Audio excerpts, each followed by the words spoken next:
basics that we're looking for. And it's the basics that we're looking for. And that basic is not really, a lot of it is not in our power.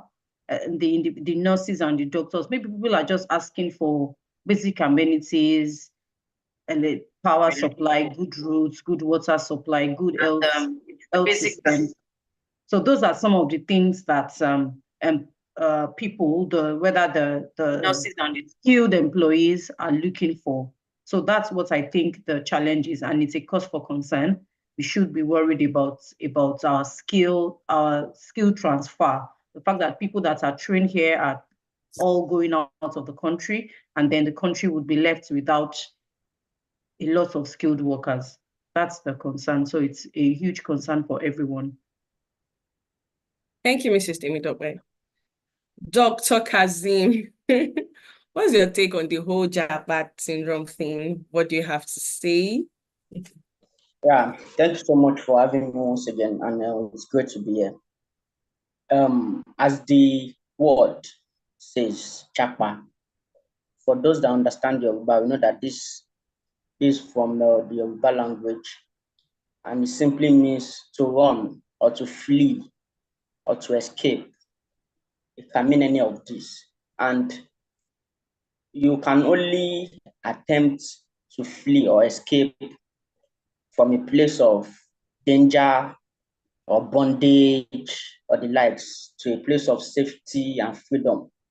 So in the real sense, this is the ideology behind this Japa movement. This is why so many people are moving. In their mind, they believe they can get something better where they are going. So they are moving from a place where they do not feel they are getting so much from to a place where they can get so much.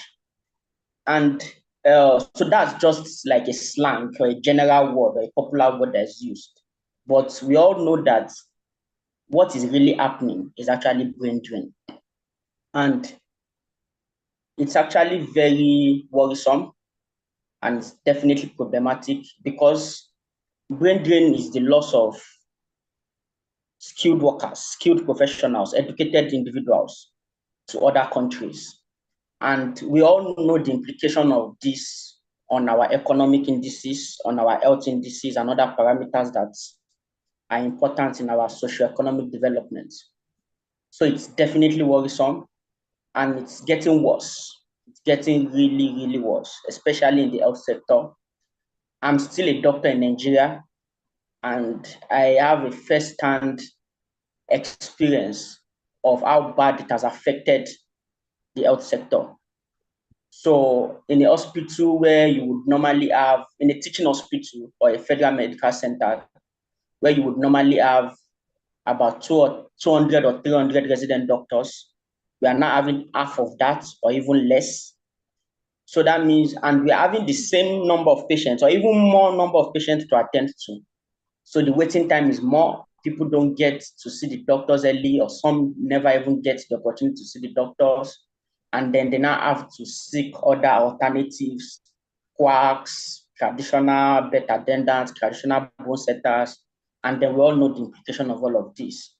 And then even apart from the health sectors, other sectors too, engineers, bankers, other skilled workers, professionals are moving, and it is really affecting the country. So, of course, there are many factors and reasons that have been postulated for this, which I believe we are going to discuss in the course of this conversation. So let me just stop there for now. Thank you. Thank you, Dr. Kazim, for your contribution. So I'm going to be asking Mrs. Temitope the first question for this session. And the question is, are there cultural or societal factors within Nigeria that contribute to the perceptions that opportunities are better abroad? And how can we change this perception? So, yes, we have our professional people leaving the country. We have doctors, we have our IT guys, we have engineers leaving, but we also have people that are not that skilled, people that just want to leave. Like, let me just leave.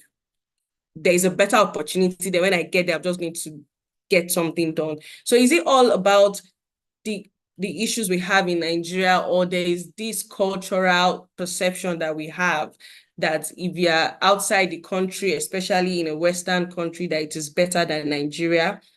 If that is it, then what can we do about that, Mrs. Temitope? Thank you very much.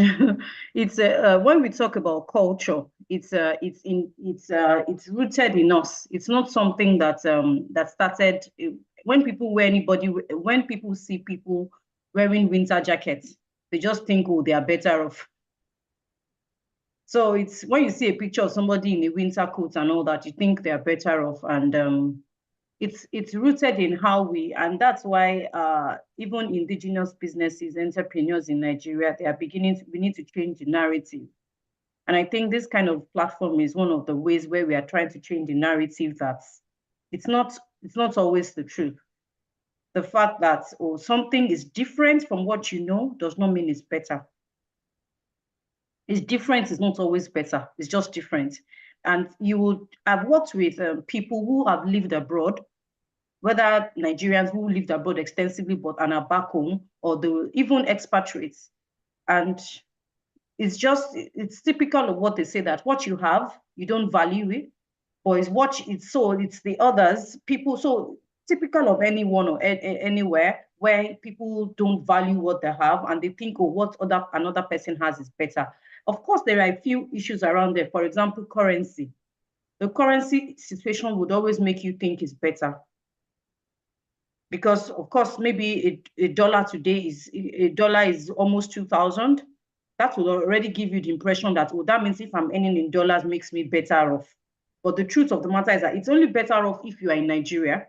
Because if you're earning in dollars and your expenses is in dollars, then it may not really make any difference. It will be the same thing.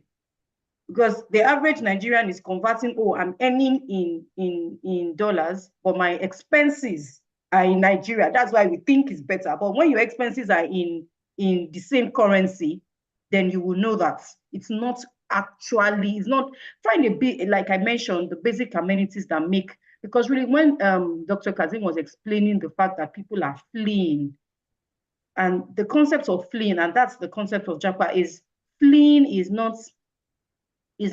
I don't think that, and I understand the concerns. People are the security concerns, which is not what every Nigerian, not what you and I here can handle. Security, global economy, the macroeconomic situation, pricing and cost of living crisis. Those are some fundamental things that, as individuals, we may not have direct impact on, but culturally, those things are fundamental. We need to start changing the narrative. And for example, if our Forex situation improve, and those are the things that we read, because I remember our parents would say there was a time Naira was 1-to-1.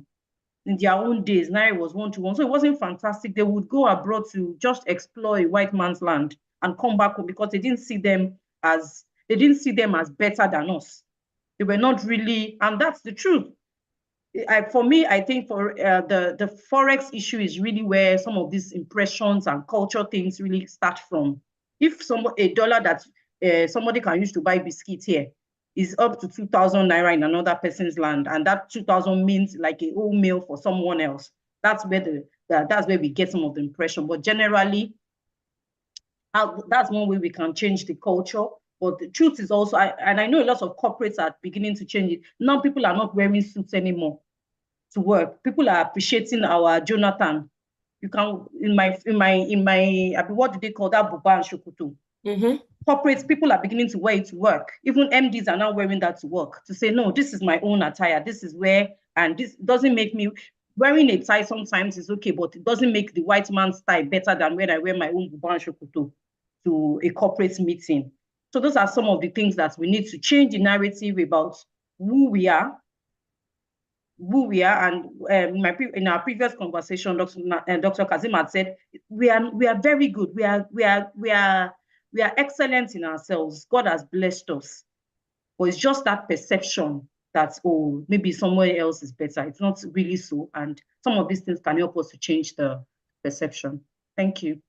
Thank you very much, Ma. I'll come to Mrs. Omolara. You've been here, you've worked here in Nigeria, and you're working in another country right now. So the question I'm going to ask you is that, is the grass really greener on the other side?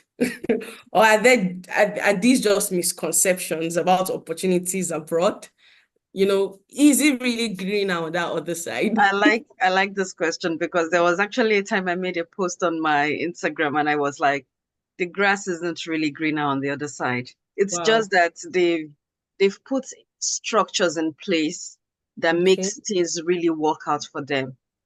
But I won't sell it for anything. The experience I had working in Nigeria, it exposed me to a lot of things.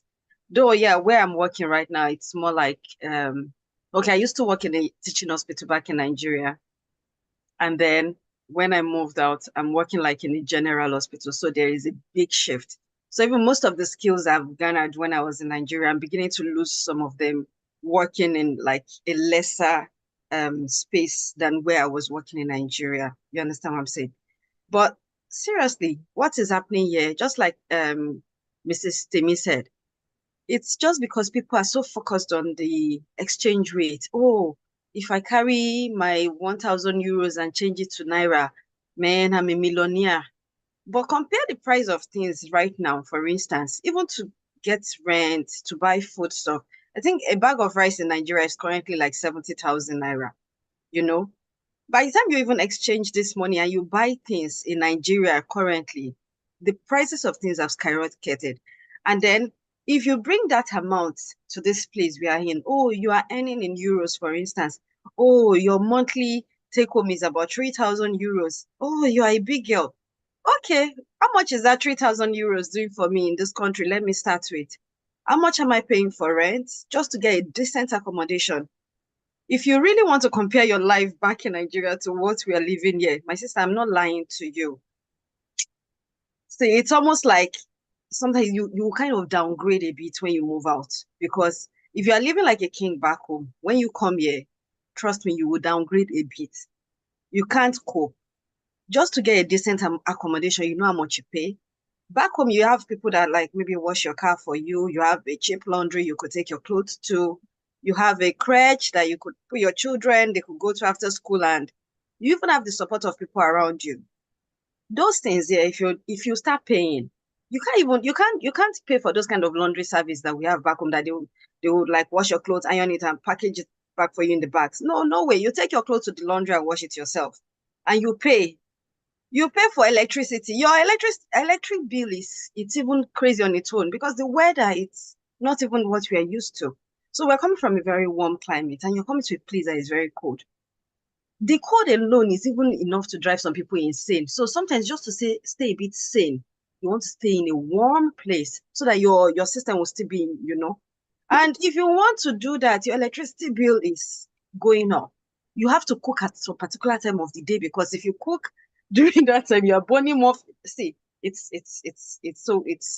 astronomically crazy. But just like the comment I saw now, the grass is greener where you water it. And that's what these people have used as an advantage over us, because they've put those structures in place now and they've made their thing look so nice. Okay, from where I stay, sometimes if I need to go to like a neighboring town, maybe like 2 hours drive. So compared, I used to stay in Abuja. Abuja to Kaduna is about the same distance. I could leave my home 2 a.m. in the morning to go to Cork, for instance, and I would not fear anything. The only concern is, do I have enough fuel that will take me, or do I need anything? I dare not try that in Abuja. I can't even think of leaving Abuja at 6 in the evening to go to Kaduna, because of all these insecurity issues. So those are just some of the things. It's not like some people even want to leave. But imagine someone that's had a relative being kidnapped and they've had to cover so much to even get the person out. That trauma is enough for some people to say, I'm not dealing with this. For me, one of the things was fuel scarcity. I just couldn't put it in my head why we produced this thing. This thing is, if you go to some houses in the Niger Delta, you just dig the background, you get crude oil. And then I have to queue at a fuel station, and then the attendant will still be giving me one crazy attitude as if he's a god, those things for me, it was just like the deal breaker. And I was like, you know what? Even when things are scarce here, you just drive in and you buy. You pay higher, but you're buying it. So like it's where you water it, and that's what they have done here. They've watered their grass, and it's looking so green and nice. Now I would even just chip in something. When the white men came to Africa then to take our forefathers as slaves, it was involuntary. But right now, I am saying it's a voluntary slave. Like most times we even know, even the attitude you get at your workplace sometimes, before they would even accept you, sometimes at your workplace, it takes a lot. Like you have to prove yourself. Like, this is where I'm coming from. This is what I've got. I'm in Nigeria. You know, we have this our little Nigerian arrogance too. You have to prove to them, man. And then they will first take your word like, you people, like they feel like you are living in a hut, you know. Like, see, you don't want to go there sometimes. So see, we have all these things back home. We have we have a beautiful weather. We have lovely support system. We have things in place, but it's just to make things work. The efficiency of making the system work, that's the problem in Nigeria. So hopefully we'll find a solution someday. Yeah, thank you, Ma. Thank you. So I'll be coming back to you, Dr. Kazim. So we've heard from both panelists, and the grass is not so green, according to them, and they live there. So I think we can take their word for it. But why do we still have people going at this rate that they are going? Why do we still have people running, people fleeing, people queuing to leave Nigeria? Some people would even don't mind swimming oceans and climbing mountains just to get out of here. Why? Why do we still have that, even though we know our home is better? Yeah, thank you very much. Let me start by saying that I completely agree with the earlier two panelists that the grass may not necessarily be greener over there. And that's because of some experiences that has been shared by people who had been there or who are still there. I was with a professor of psychiatry who had been in the UK for close to 2 decades before returning home. And from everything he said and keeps saying, it's obvious that he would rather prefer staying back in Nigeria than being there permanently. And he mentioned that one of the things that was an issue, a major issue for him being there, is that he lived as a second-class citizen there all through. And mind you, this was someone that became a professor in Nigeria before traveling. So you can imagine the class, the level he was in Nigeria before traveling, and how everything changed. But of course, he also acknowledged the fact that he made a lot of money there. You understand? He made a lot of money and he was better off for that. But that he would rather encourage people to just go there for the experience, make some money, and then come back home. Because home will always be home. So now coming back to the reasons why people japa. We did a study last year, and I presented that study at a conference of Association of Psychiatrists in Nigeria. We were looking at the reasons for brain drain. The study was actually about brain drain, brain gain, and brain circulation. And in that study, we reviewed a lot of literatures, about 80 papers. And we found out that people would travel out of their home country to another country. And we are talking of doctors now, because of multiple reasons. And top of those reasons were salary, security concerns, benefits to their family, and the working condition in their home country. And these findings were very similar to the findings of another survey that was done by the Nigerian Association of Resident Doctors less than 2 years ago. So an average doctor or health worker that is moving out of this country would complain about the welfare package they are getting from the government, whether federal government or the state government.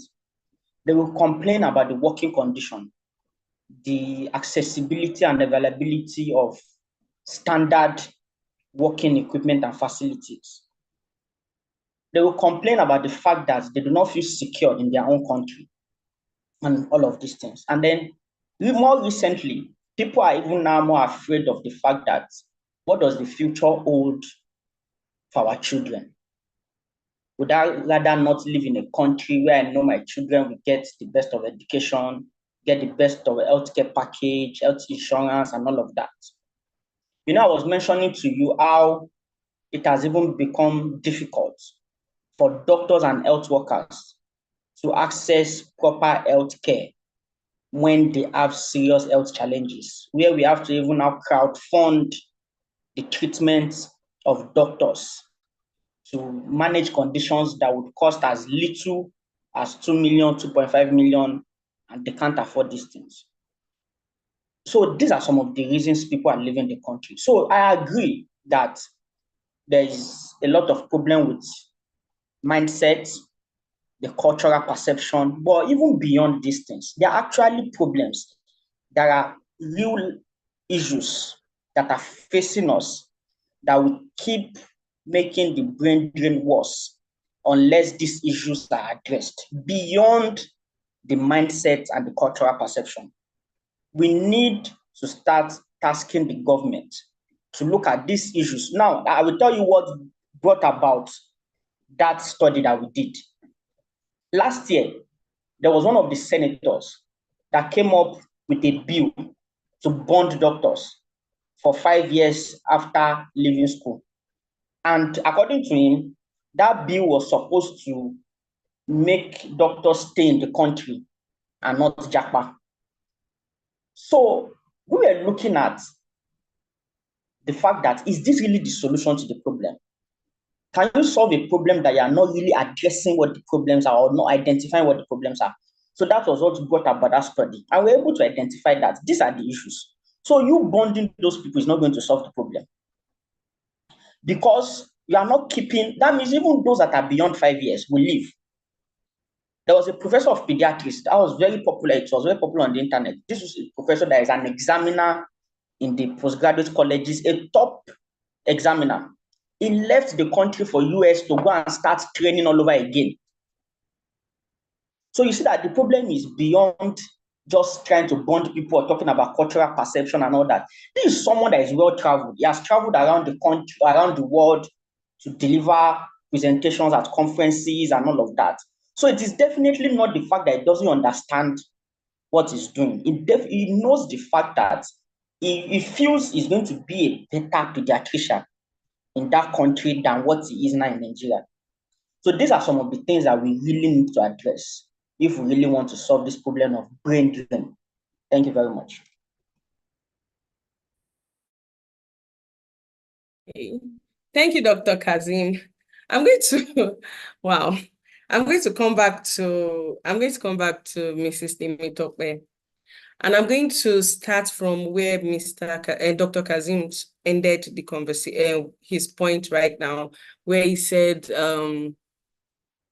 the legislator tried to bring up a bill to bond doctors for 5 years before they leave the country. And there is also a similar opera with nurses in Nigeria.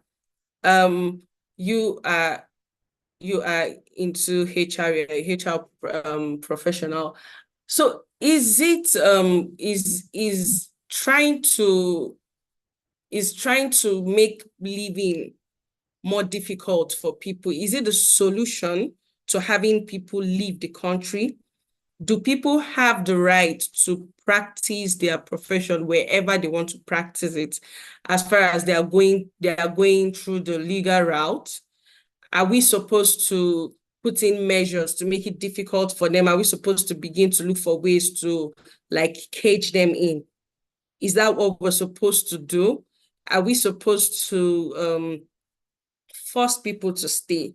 Or is it their obligation to stay and serve their country because we trained them here in Nigeria. I saw an argument on Twitter saying that education in Nigeria, especially for the medical field, is way cheaper than the other country where they go to practice, and that Nigeria subsidized their education, but Nigeria is not benefiting from the investment they have in these people. So from an HR perspective, you manage people and talent. What do you have to say about this?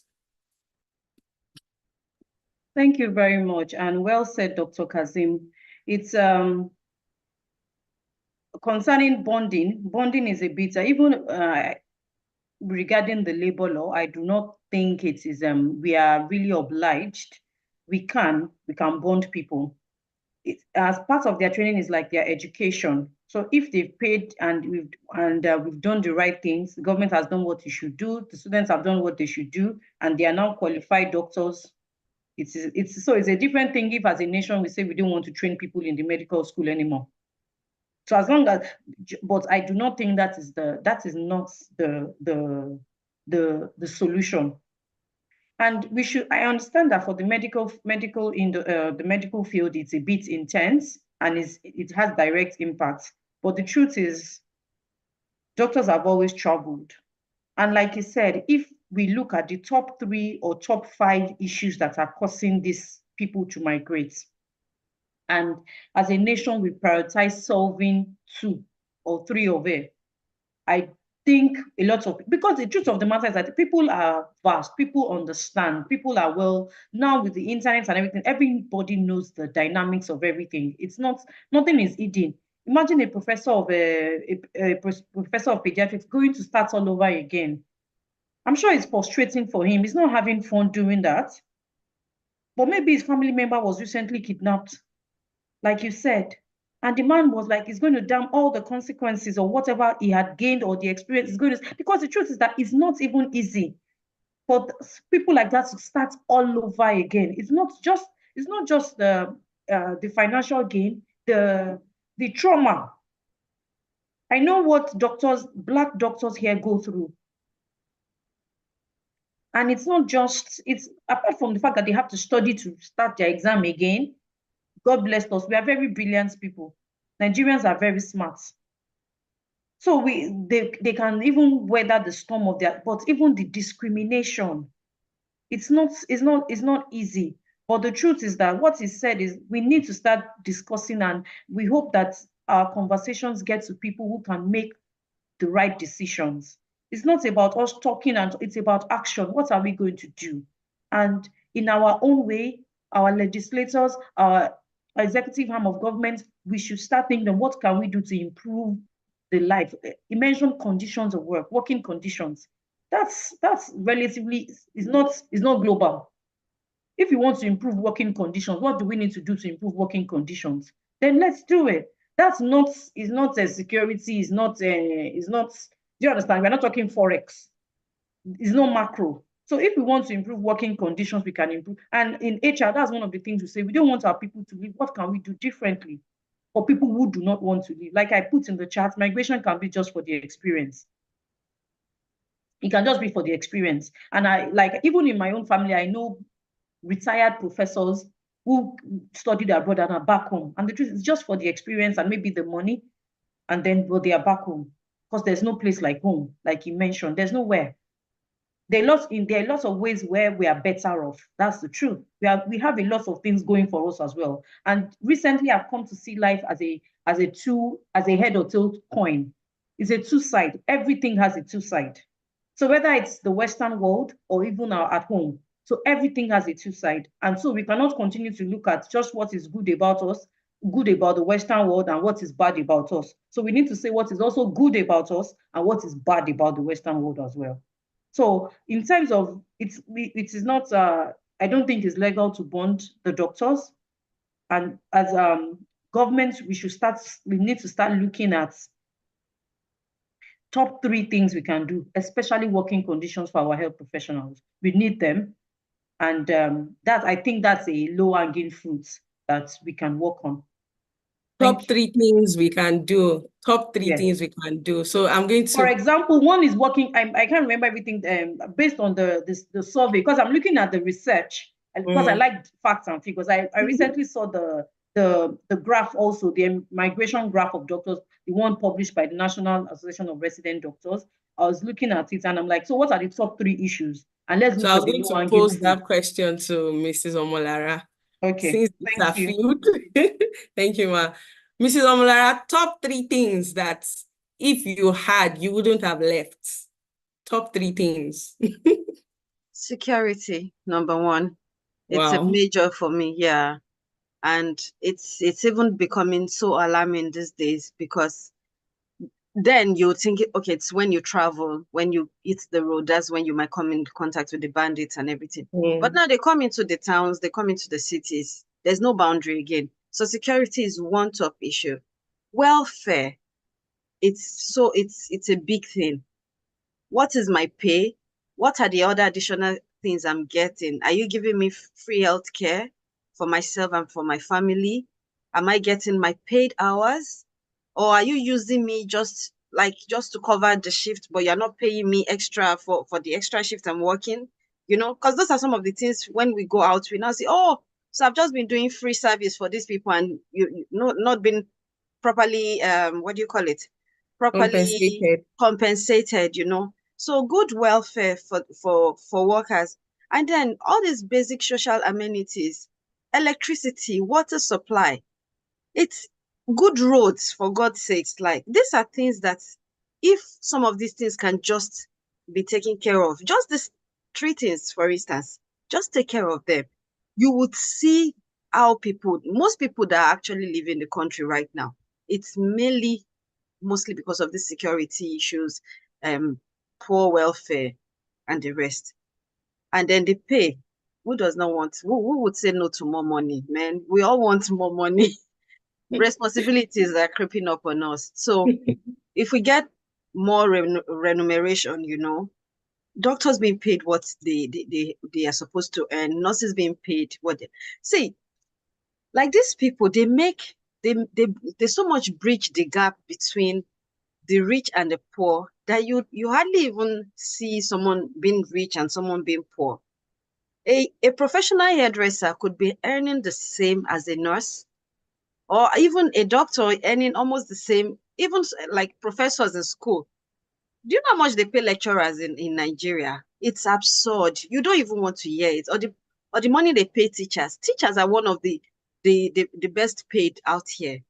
Farmers, like, you don't play with farmers there. We used to tease some of our friends, like, if you see a farmer coming to ask you out, better agree, because those people are loaded, So don't look at them like, oh, this is a farmer, like, this man doesn't have money. No, they are loaded.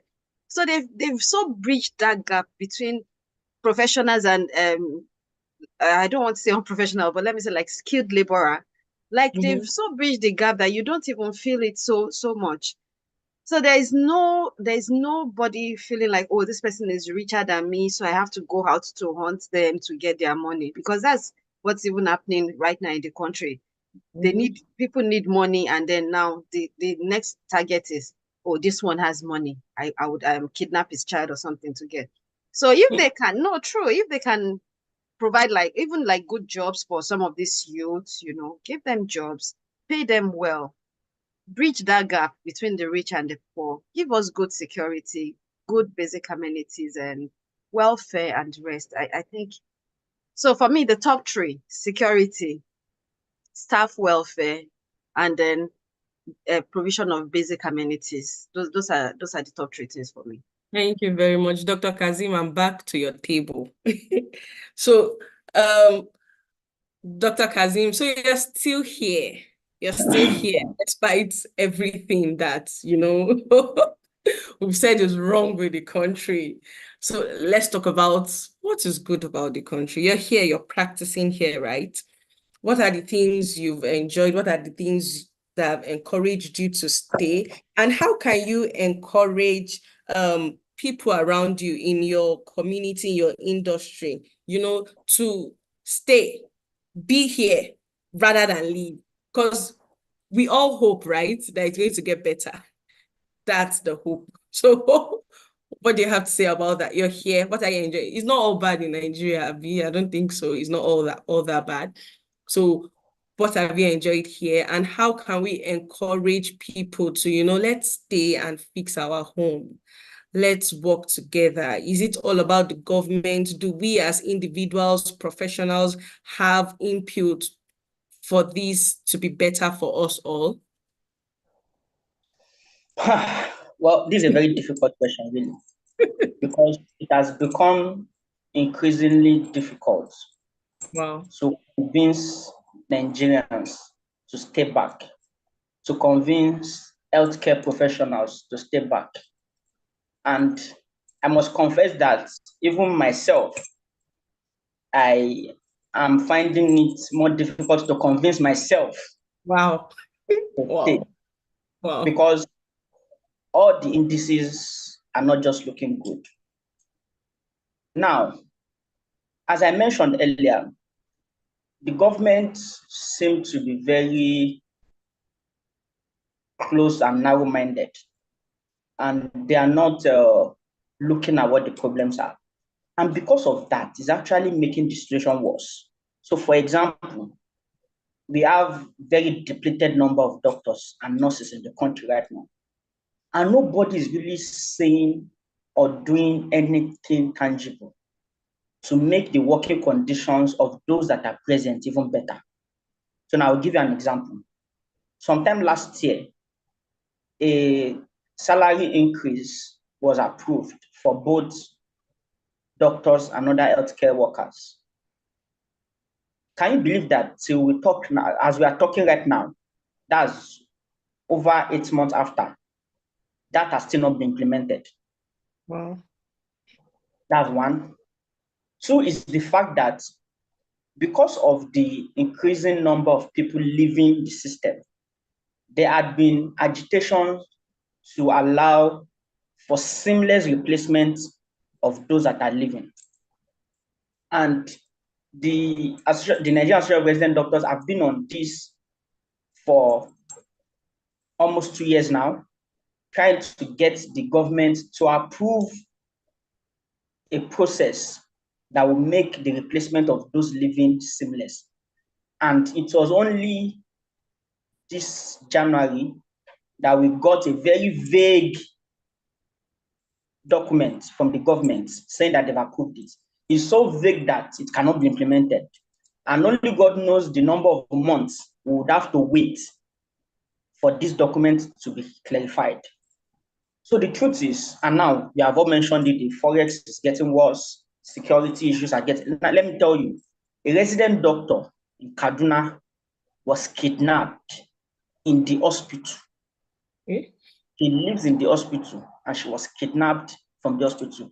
And it's over 2 months now, and as we speak right now, she has not been released. So how do you expect me to talk about convincing people to stay back? How do you expect me to convince myself to stay back? The truth is, if you see any Nigerian doctor or nurse in the country right now, see that person is just starting the process of going or is about finishing the process of going. If you see any doctor who does not have any plan of going, it's probably less than 10% of the doctors we have in the country right now. Way less than 10%. And it's that bad. It is really bad. And that's why I mentioned earlier that there is a need to really look inwards, to task our government to do what is needed. And as one of the panelists, I think is that's Ms. Omotola, mentioned earlier, that we hope that someone here is listening and will relay it to those that are in charge of this country to do something drastic. Because I think the government, they don't realize the enormity of the problem we have right now. And that's why they are still taking this with a lot of levity. And I'm hoping that someone somewhere is going to take this with the level of seriousness that it really needs, and something will be done about it soon. So to your question, I'm sorry, I can't convince anybody because it is difficult to convince. because these are people that have spent 6, 7 years in medical school. After medical school, go through residency between 5 to 7 to 8 years. You understand? Become consultants, and then they are not. So now let me put it to another perspective, and I will end there. Less than 10 years ago, almost, let me just say about almost 10 years ago, when I did my house job, my salary then, the equivalent of my salary then in dollar is more than what I'm getting now as a senior registrar. In fact, if I should start to work as a consultant right now, the equivalent of that money, of what I was getting then as a house officer, is actually more than what I'll be getting as a fresh consultant. And the difference in that salary in Naira is close to 500,000, to show you how bad things have become over those years and how difficult it is to actually convince people to stay. I can tell you now, before now, what the problem we used to have is that, okay, it's the residents or the consultants or the professors that are moving.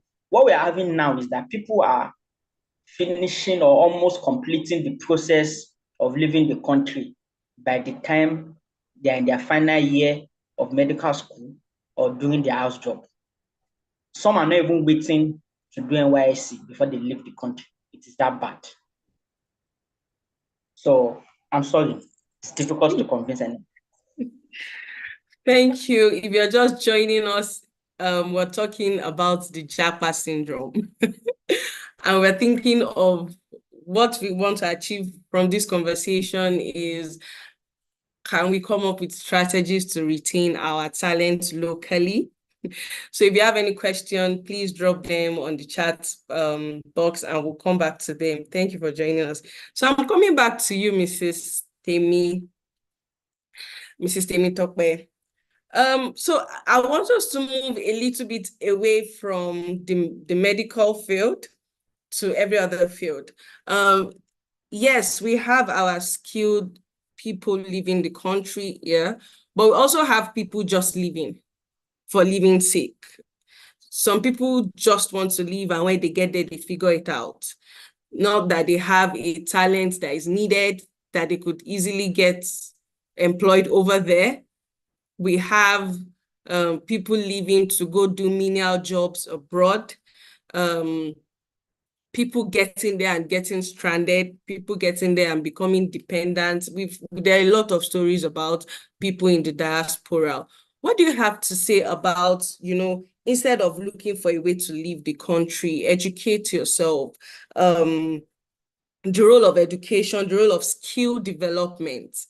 Like, if we all invest in ourselves, develop our own skills, will we really need the government to the extent at which we're yearning for the government right now?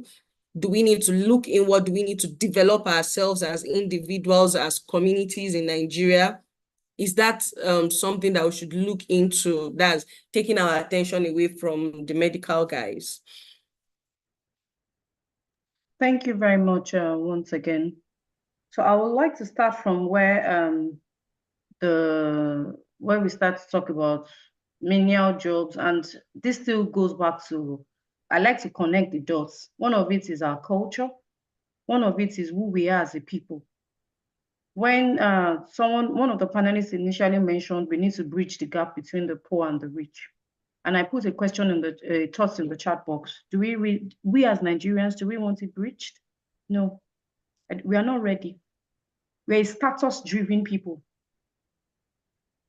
So you think, how many of us treat our drivers or those technical people, the plumber that comes to your house, your cleaner, the person that does your laundry, how many of us see them the way they are really, see them as professionals? So when we talk about bridging the gap, we really need to change a lot about who we are and how we see things and what we...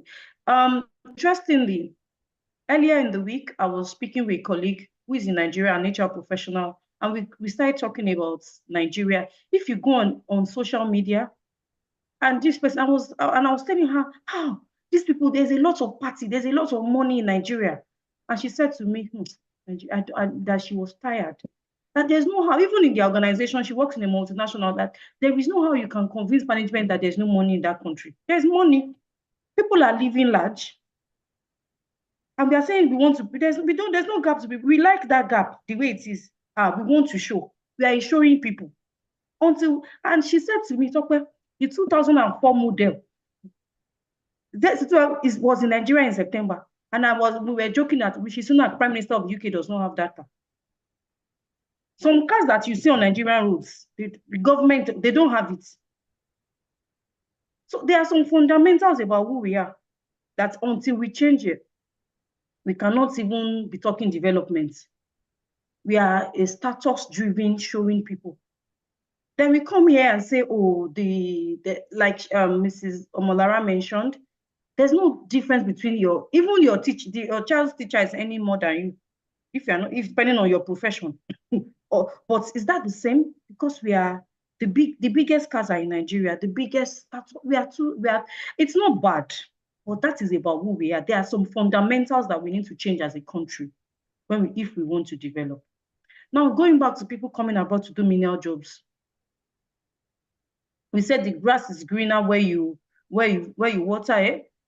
So unlike in people cannot do menial jobs where they see people maybe amongst their family, so that they will not feel bad. But if I'm doing a menial job in a strange land, it's okay. That's what they do. That's because those menial jobs give you just earn okay, and you are okay. Maybe they were. Do you understand? It depends on where people are coming from and where they see themselves and who they see themselves to be.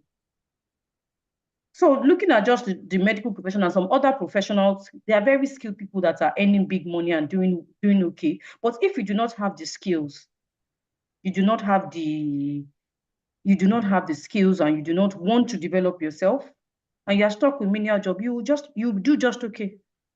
Maybe, and that's why the average Nigerian who doesn't want to exert themselves mentally, you don't want to put any pressure to study, because there's a lot of studying, there's a lot of developments you have to do here. There's a lot of systems.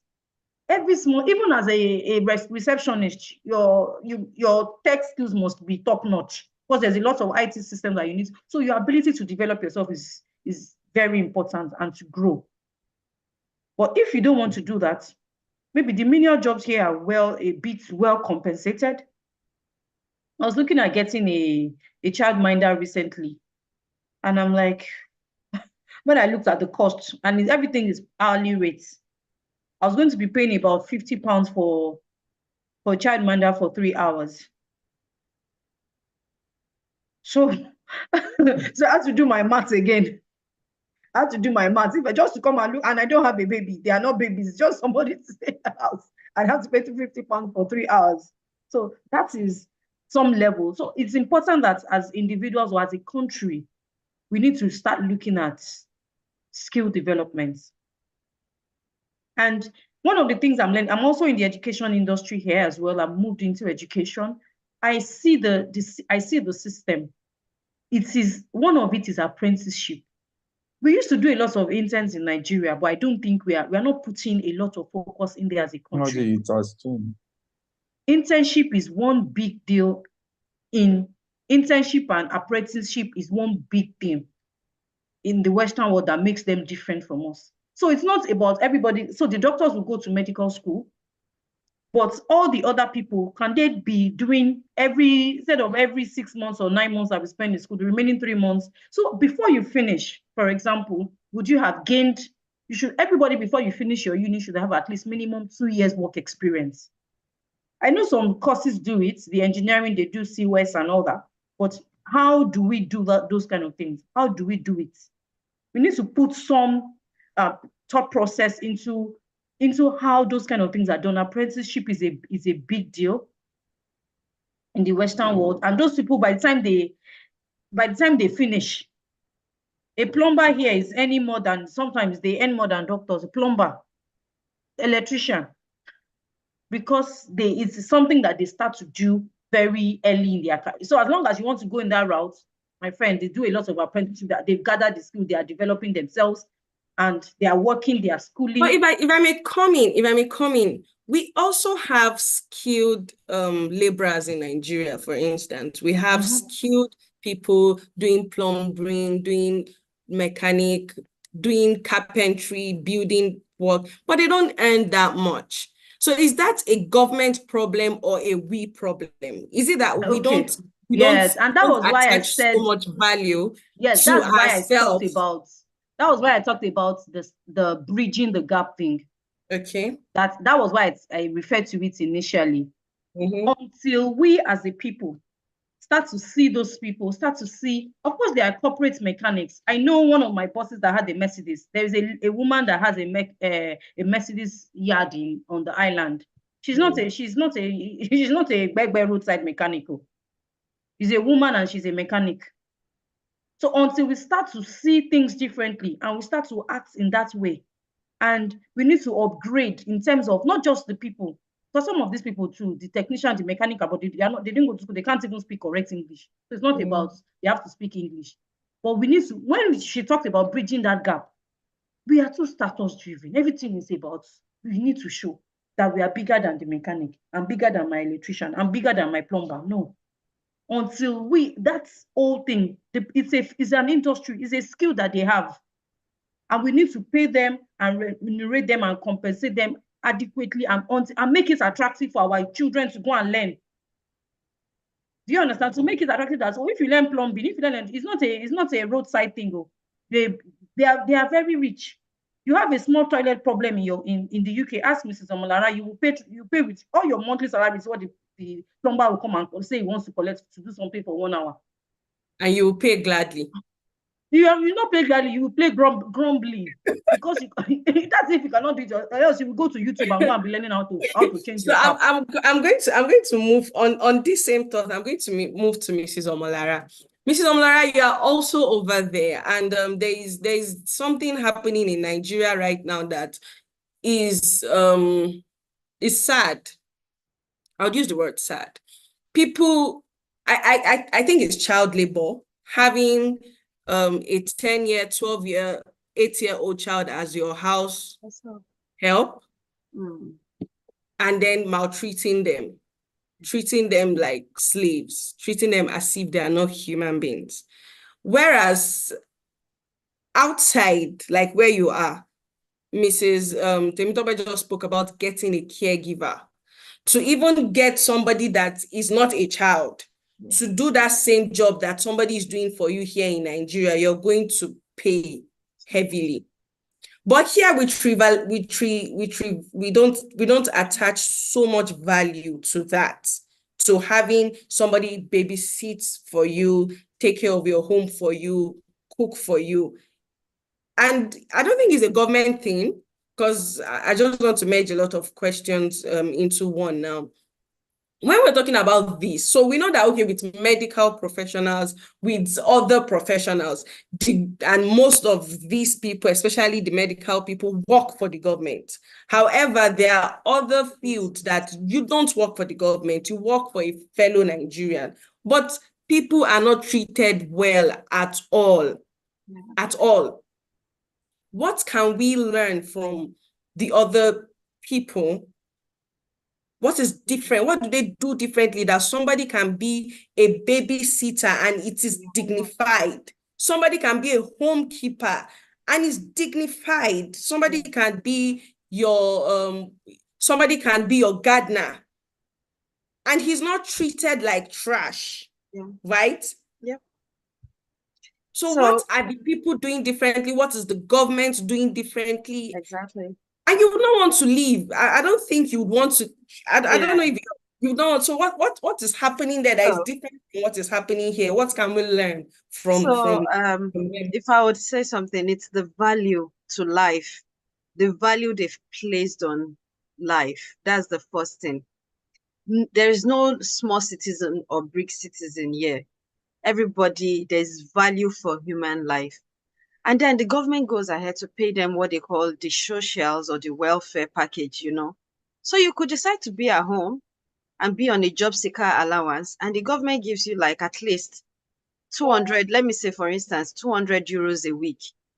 And that will cover you for your basic amenities. So imagine me having to sit down at home, doing nothing, and the government is giving me 200 a week. And you're asking me to come and work for you. For instance, to come and cut your grass, and you want to give me 20 euros. Would I want to do it?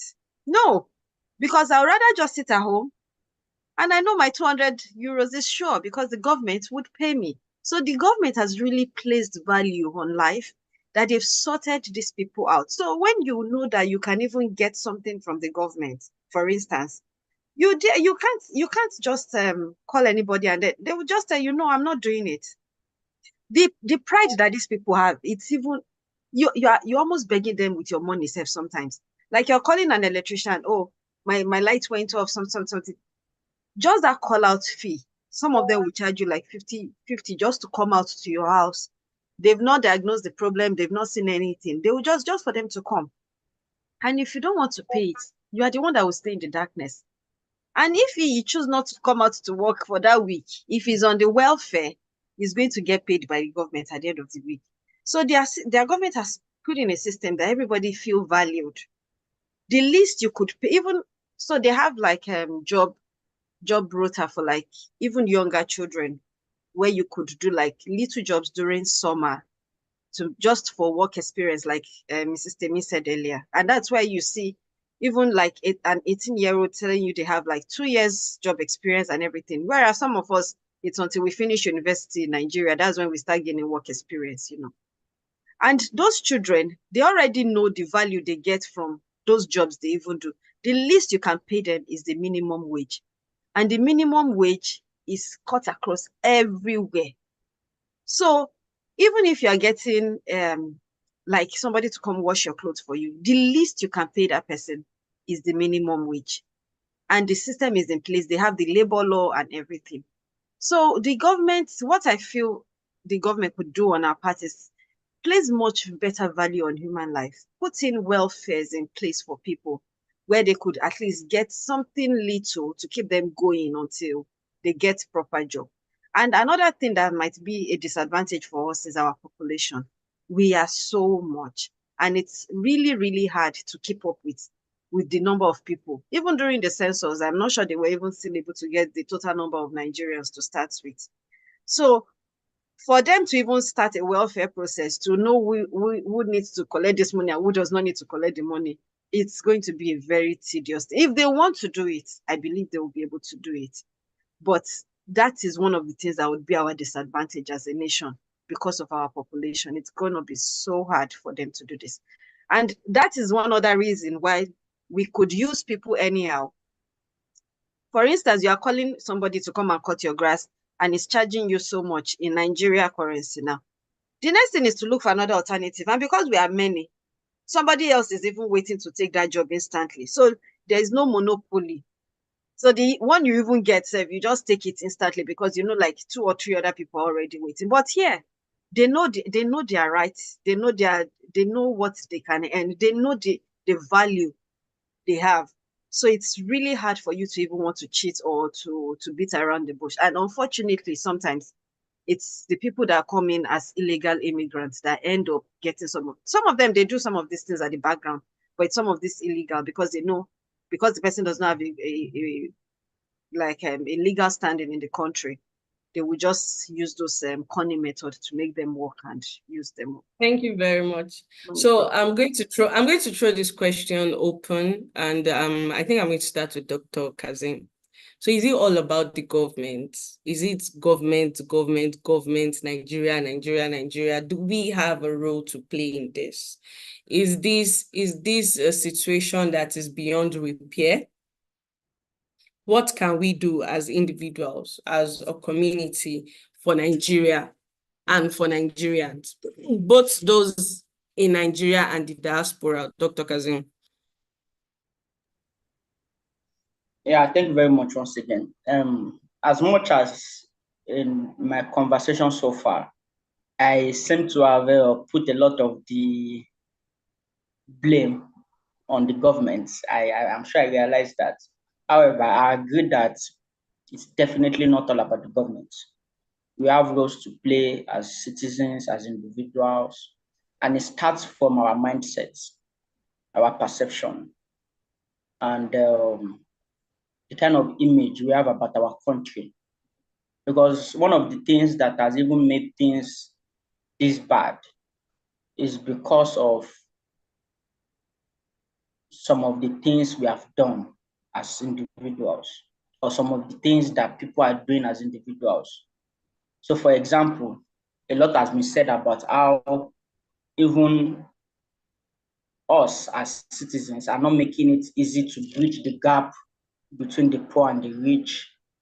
And you can imagine how easy it will be for some of these skilled laborers to live good life if they are earning well, getting paid per hour, getting minimum wage and all of that. But you can be sure that people will even resist that. Do you understand? Like people will be like, it's what I have that I will pay this person and all of that. So these are some of the things that I think we can do on a general note. However, looking at it from the professional angle now, the brain drain, I think we need to do well to encourage ourselves to be better people, to be better professionals. And then the truth is, even the management of these hospitals that we're talking about is not being managed by the government. It's being managed by individuals, by doctors. We have other health workers in the management, and people really need to do better in the management of hospitals, because it is not all the time that the government wouldn't release funds for these things to be done. But the funds are mismanaged at times, they're embezzled, and the hospitals do not get the type of equipment and facilities that should be available to make the working condition better. So these are some of the things that we also need to do as individuals to make things better. But I still believe strongly that the bulk of it, especially for professionals, especially for healthcare professionals, the brain drain in the healthcare system, I strongly believe that the bulk of the work lies with the government. Thank you. Thank you, Dr. Kazim. So I'm seeing a hand up. Mr. Olufemi, you have 2 minutes to ask your questions or contribution. Mr. Olufemi Olugbemiro, 2 minutes, please. Please unmute yourself. Or do I have to do that for you? Can you hear me?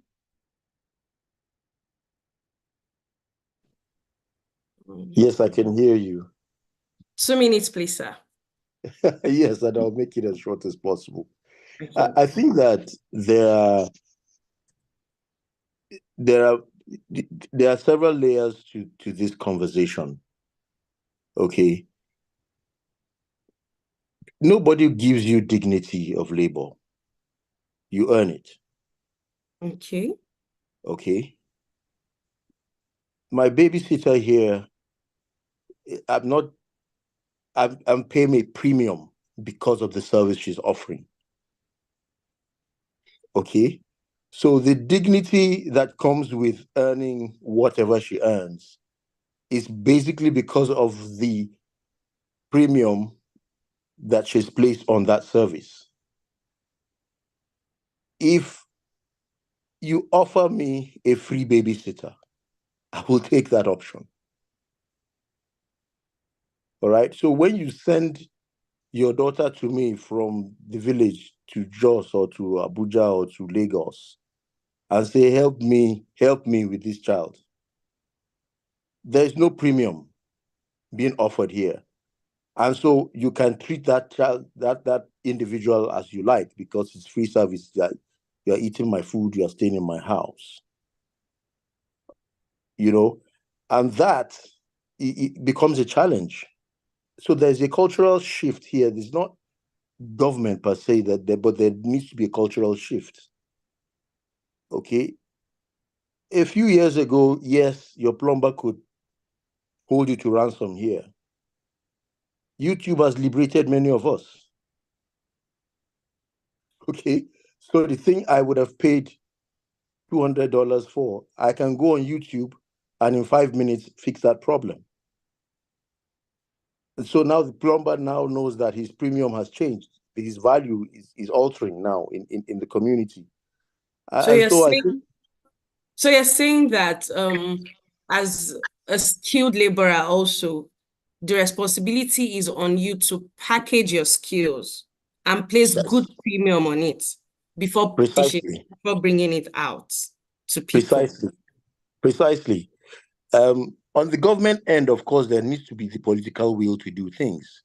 Yes, we are a populous nation. 200 million people is a lot of people, but America has close to 400 million people. And there is regulation. China has over 1 billion people, and there is regulation. So when there's the willpower to do it, there's the political will to do what government needs to do, it will be done. And so I think ultimately at the very base of it, there needs to be a cultural shift because the people get the government they deserve. And it's simple. Our leaders do not come from Mars, they come from among us. Wow. It's your neighbors, it's your church member, it's your community member, it's your village townsman that becomes governor, that becomes. So you didn't go and import him from somewhere else. He's one of you. Yeah. So if you knew him and you chose him, then you pay the price for keeping him there. And if you have the power to kick him out, then do so. If you choose not to keep him, then we have actually earned the kind of leader that you wanted. Thank you, Mr. Thank you very much. Thank you for it's quite interesting thought. Is Mr. Modupe still on the call? He was raising his hand at some point. Mr. Modupe, he is not here. So if you have any contribution or question, you can raise up your hand. We are close to concluding on this conversation. So, Mrs. Temitope, I'm going to come back to you right now. So you've worked with several multinationals across the country before you left. So how can Nigerian industries and businesses collaborate with government to create job opportunities and incentives that make staying in Nigeria more attractive?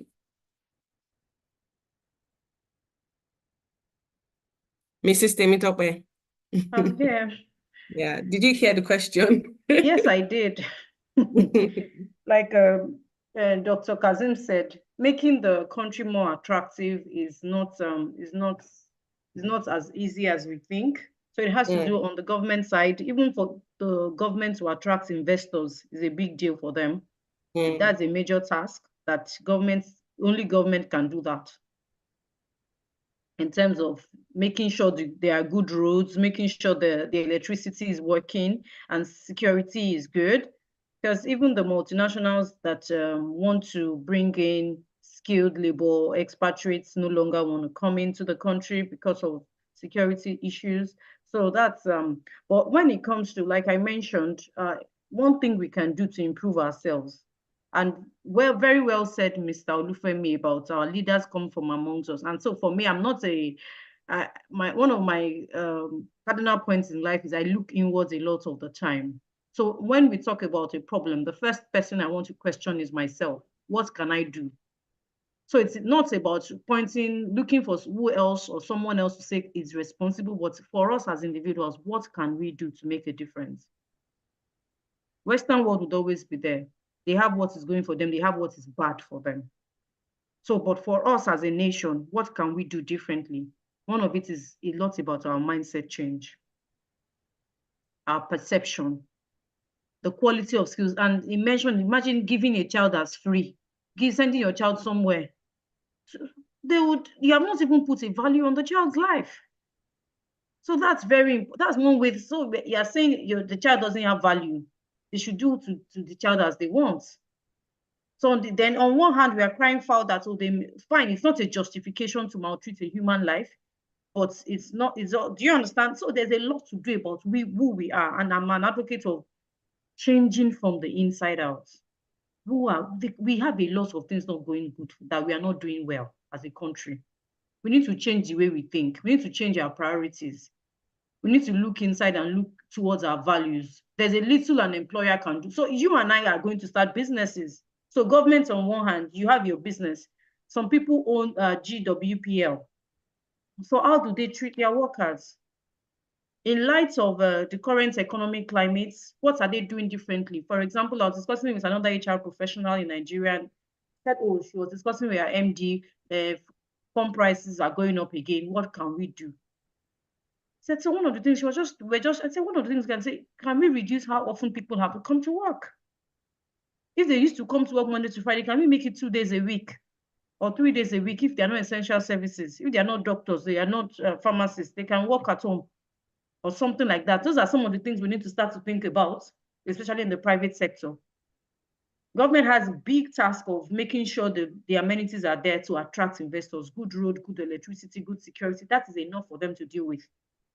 But on one-on-one, the culture, the mindset of people, and I mentioned a lot about apprenticeship, changing our approach to how we deal with our skilled, these plumbers and technicians are big boys abroad, but we think because there are many of them in Nigeria, we just take them for granted.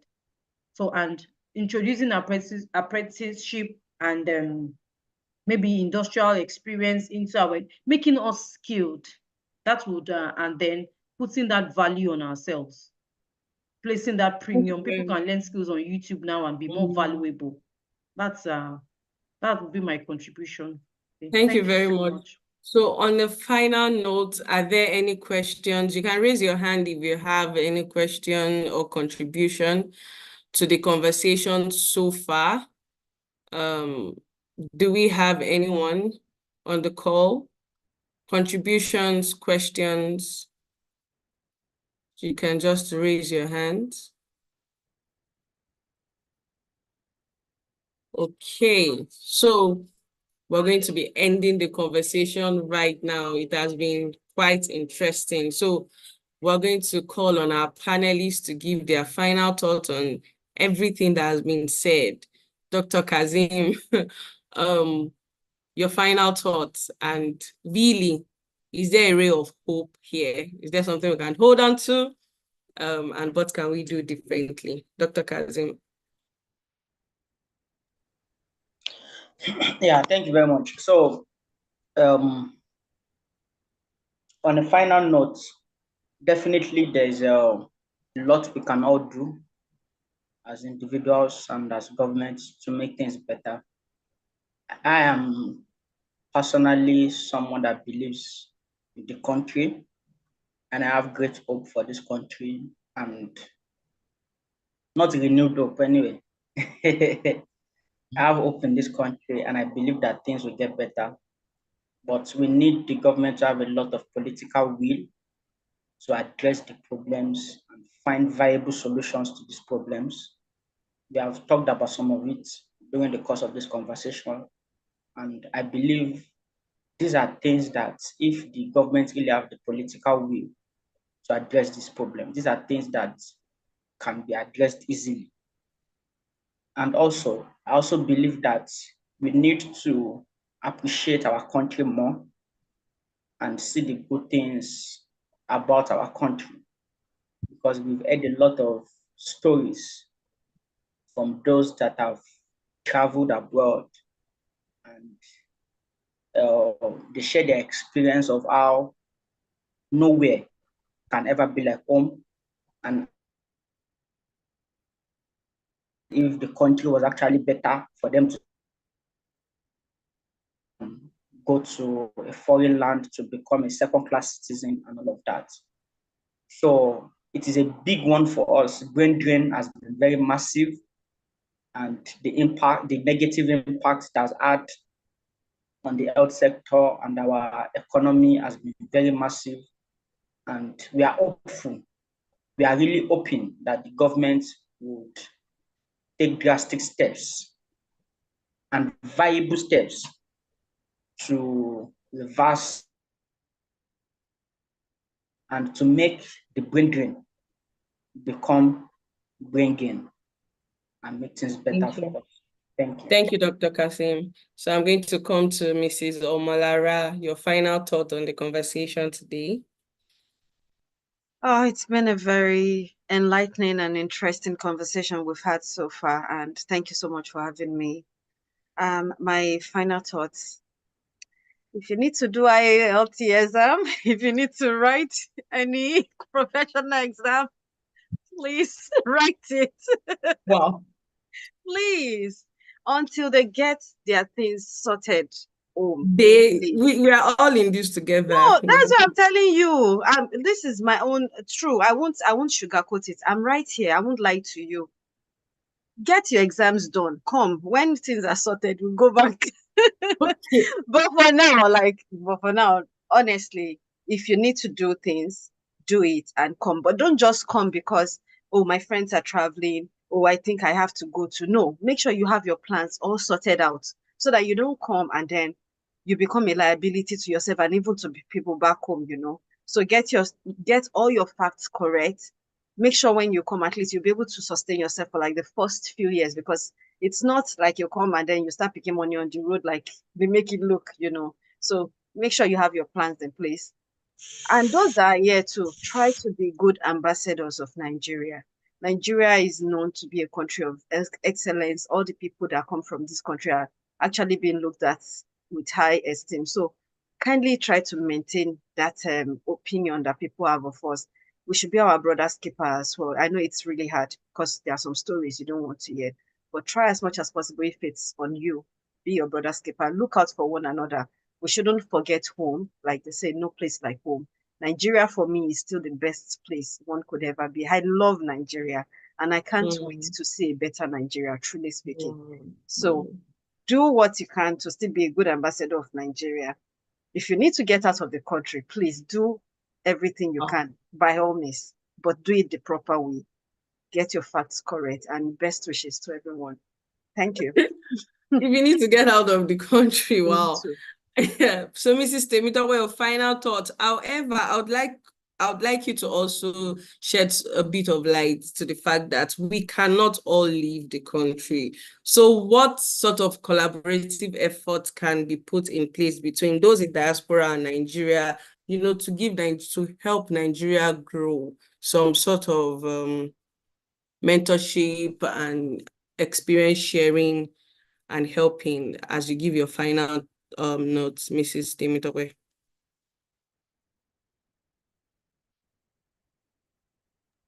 Thank you very much. It was interesting and very enlightening being here today. So I would, you mentioned the leads already. When it comes to, we've all said that there's a lot of good about Nigeria, and there's also a lot to be improved upon. Same for everywhere. Same for everywhere. Nowhere is perfect. Nowhere. And nothing is perfect. We are all a work in progress. We just hope our country gets better faster. Yes. So, and in terms of collaboration, there's a lot to do about when it comes to, and I'm an advocate for skills. Recently, permits me to share an experience or so like a word. I'm a Christian, so I believe in the Bible. And recently, my husband shared the scripture with me, and I've been ruminating about that scripture, and I've been using it to pray for my children. If you look at the story of Daniel in the Bible, we all look at those men but they were migrants. Their country was burnt down, and they had to go to another country. They were in another country, and so I would read that scripture to you in I think it's the amplified one, that said the king ordered Ashpenaz, chief of his court officials, to bring into the king's service some of the Israelites from the royal family and nobility. It says young men without any physical defect, handsome, showing aptitude for every kind of learning, well informed, quick to understand, and qualified to serve in the king's palace. So there's something about showing aptitude for learning. That means they were smart. They had brains. They were brilliant. What it means, showing aptitude for every kind of learning. So imagine, looking at these things, when you look at, so moving from your country to another country is not new. It's not new. So, but how do you show aptitude for every kind of learning? In the early days of HR recruitment, they used to call those tests aptitude tests because they were testing your intelligence, testing your skills, testing numeracy skills, testing all those kind of maybe verbal reasoning, our comprehension. All those things are real. They are for the real world. Showing aptitude for every kind. I'm an advocate for your skills because even the Bible says the skill of a man will make a way for him. Whether you're in Nigeria, anywhere in the world you go, developing yourself and building up special skills and competencies would make a way for you anywhere you are. So that's where I would like to draw the curtain here. I'm an advocate for building and developing ourselves, whether in Nigeria. I'm here and I know some people. I've offered one person, I've offered a guy, I've called him like three times to give him jobs. Only one person, because he's the only one good person that I know that he can do anything. Any opportunity that I think is qualified for, I'm calling him. And then the employer is willing to pay anything. So it's about developing ourselves. And when it comes to collaboration, mentorship is key. We would mentorship, apprenticeship, learning on the job, coaching. But one thing that is required of us, guys, it's that attitude to learn, developing ourselves. We can offer, and then our mindsets as a whole. Thank you very much for having me. Thank you very much for coming. That's really insightful. Thank you on spot there. Since we do not have any other contribution from our participants, no contribution, no questions asked, we're going to be bringing this conversation to an end. And I'm going to be saying a very big thank you to everyone on the call, everyone that took time to join us in this conversation. We are really, really grateful to have you here with us. Thank you to Dr. Kazim. Thank you to Mrs. Omalara. Thank you to Mrs. Temitope. We really appreciate your insights and your expertise. Very, very on point. We thank you very much. And on behalf of Good Words Partners Limited, I'm saying a big thank you to everyone. Good Words Partners Limited is a multi-faced organization. We do training, we do oil and gas, we do consultancy, and we do security. You can check our website, and I'm sure you're going to find it very interesting. And we're ready to serve you anytime, any day. So a big thank you to everyone. We really, really appreciate it. Thank you. God bless you. Enjoy the rest of your weekend, and let's keep Nigeria in our prayers. One love. Bye-bye. Bye. Thank you. Bye. Bye. Thank you so much. Bye. Thank you. Thank you. Yeah, Thank you. Bye.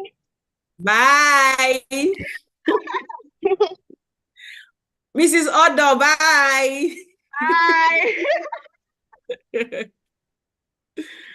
Mr. Shehu, bye.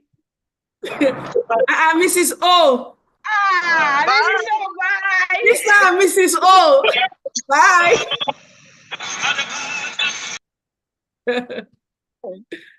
Uduak, bye. Uduak has disappeared. Okay. She's still there. Bye. Mrs. Como. Bye. Bye. Bye. Mrs. Kolole. I really like Kolofelo. I hope I got it right. Thank you for joining us. Uduak, bye. Do you want another meeting? Allah, bye-bye. Where is your face? You don't have to show your face. Bye, everyone. Bye. Bye, Mr. Robs. Bye. Bye. All right. Do you want to start another conversation?